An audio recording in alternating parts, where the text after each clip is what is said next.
hel hian tun lai chu sei zuel hlowa a react tu te chung changa polung oi lo deuh na te pawh om trap tiang kha ani chowa a description ni kan lo chiak lawa comment a hianin hei kan a vek don ka bang description chiak hram teu on ti description kan chiak phatang kan chiak hman an tinga comment me fengin ti si hin ti thiam tak tak chuan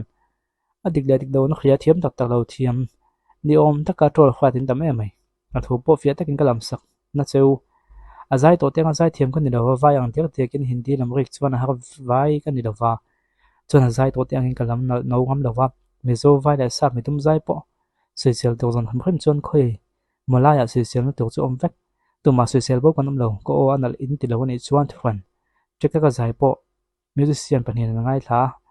recording zai du to chu edit tu ten zai khan pot kwal theya po kwal thei lo om chuan zai du zeu thei khania trol chim mi pa ngai nom lo in ti thiam le khwede ho khan a thu let ding ulan al deuh non ko vate ve te utia chuanin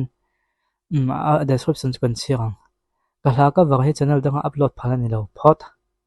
upload lui kanom chuan dan anga mala kan yang le phot thu chu hi in ja saka buena ta himna boilo kham ko dunia a khong khop mai ka hla ka var tu lo thlir tu song song te in me khria thiam na ka ngen tak me ni ngal top mai ni khria thiam na ngen ngal top avai afula ka da upload avai in mo ti na nyang afula ka da upload chung copyright anti zera copyright lo dan ka zonga ala thu music du la ya ka kata ka zom ri kim loving ka upload ani e monetize thoi ka du wangin in enda ka kha lu vesia ka monetize thei vele avai fuling ka lo upload ang helai kho vel khria zai thiamin lo sato ti tu ni mon lo zai to ni lo vin lo sato ti ka khia ma se an ni angin zai thiam vel mai la nal ka ti thune ma wang ka lo ka var ve to pani ya la thu le zai social tu chuan a thu le tu la chuan nal de vin hachina mi khani o chuanin hei ai ne sa je hi chu first panga ho hi anita a dang dai ve mem chu complete pa hin ta ne hei la kan ka var chuanin copyright an on claim thina la ka var si copyright claim lo dan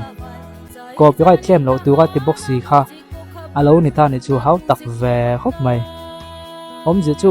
hei mi la kan han ti hian original neng hanin ang thrin ta alo in zul ta kha copyright khanin ya nei tu te neng hanin ang khan e mi la sa ni hi chu mi la ka var ni din copyright on claim ma chuanin khatiang lo tu khanin a sei dang lam ta ka var tho si khan ma buai thak view niam charlie chaplin lem changdon tai la charlie chaplin a ani so min tiang ti lau box si tai la charlie chaplin lem chang tho box si la chu tiang vel chu ani mela chu wang chuanin comment lam pang kan en chuan namdang an tina sa view mai mi zo pakan ni vak big lo nia namdang hian hei an comment hem pen sa zok mani chu wang chun mi zo te hi chu kan hanin ti thun hin ni vek lem lo ti hi lam hin ka khia mi zo nu zai ni mi chu lam mi zo te chuan comment hem lo the dawa ma se thì năm đăng comment hi tam em maya an comment da ne ko hi ko chiar vek lawang chuwang chin helai engwal nge he tiang hianin a sei lui ngai lo so kan ti chuan ka wa si ma se original ang lo thiang be ka wa ngai box si copyright da claim lo tu kan chu wang mai me chu ni hi mo le ti kha ka phet chuak ta ni chu a dang dai ve khop mai ma kin tiam to comment na ma han lo se don ne o